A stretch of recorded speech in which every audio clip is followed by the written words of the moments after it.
자, 소금물 농도 문제를 풀이하는 방법인데요.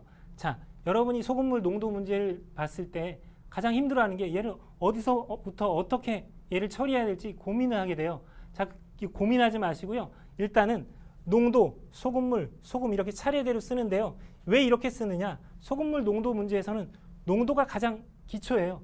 처음에 농도를 쓰고요. 소금물 농도 문제에서 소금이 주인공에 해당돼요. 그래서 여러분이 음악 프로그램 같은 경우에 볼 때 주인공이 맨 뒤에 나오죠. 1등은 맨 뒤에 나오잖아요. 그래서 소금 맨 뒤에다가 써주고요. 농도를 가장 앞에다 써주면 소금물은 자동으로 가운데 오게 되겠죠.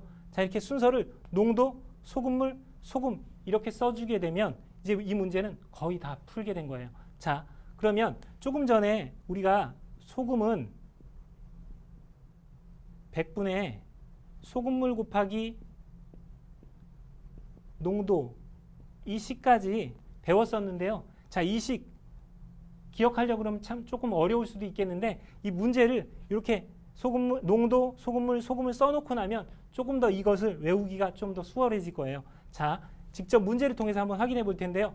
8%의 소금물과 5%의 소금물을 섞어서 7%의 소금물 600g을 만들려고 한다. 이때 8%의 소금물은 몇 그램 섞어야 하는가? 자, 8%의 소금물과 5%의 소금물을 섞어서 그러면 8%의 소금물과 5%의 소금물을 섞어서 7%의 소금물을 만든대요. 자, 8%의 소금물과 5%의 소금물을 섞어서 7%의 소금물을 만드는데요. 이때 7%의 소금물은 600g인가 봐요. 자, 그리고 문제에서 8%의 소금물은 몇 그램 섞어야 되는가 이렇게 물어봤기 때문에 얘를 풀어야 되겠죠. 얘를 그래서 미지수로 x라고 놓고요. 얘가 x이기 때문에 얘가 y가 되는 겁니다. 그리고 조금 전에 소금은 어떻게 된다 그랬죠? 소금은 100분의 소금물 곱하기 농도라고 했는데요. 자, 여기서 농도, 소금물, 소금 이렇게 차례대로 써준 다음에 이 소금은요 무조건 이렇게 하면 돼요. 100 써주고서 얘와 얘를 곱해주는 거예요. 여기서 보면 소금은 100분의 소금물 곱하기 농도인데 여기 농도하고 소금물 순서지만 순서가 바뀌어도 상관이 없겠죠. 자, 그리고 100분의 5y 얘는 100분의 7 곱하기 600. 자, 이렇게 해놓고요. 자, 여러분이 이제 보다시피 농도는 8하고 5가 있는데 여기 7이 나왔어요. 8 더하기 5는 7이 아니죠. 8 더하기 5는 7이 아니지만 소금물이 xg 있고 yg 있을 때 두 개 xg의 소금물과 yg의 소금물이 있을 때 이걸 합했어요. 그랬더니 600g이 됐다라는 것은 얘와 얘를 더해서 600이 됐다는 말이죠. 자, 그리고 소금이 100분의 8x만큼 있고 소금이 100분의 5y만큼 있는데요. 이 두 개를 섞었으니까 소금도 그대로 들어가서 여기에 나오겠죠. 그래서 두 개를 더해주게 됩니다.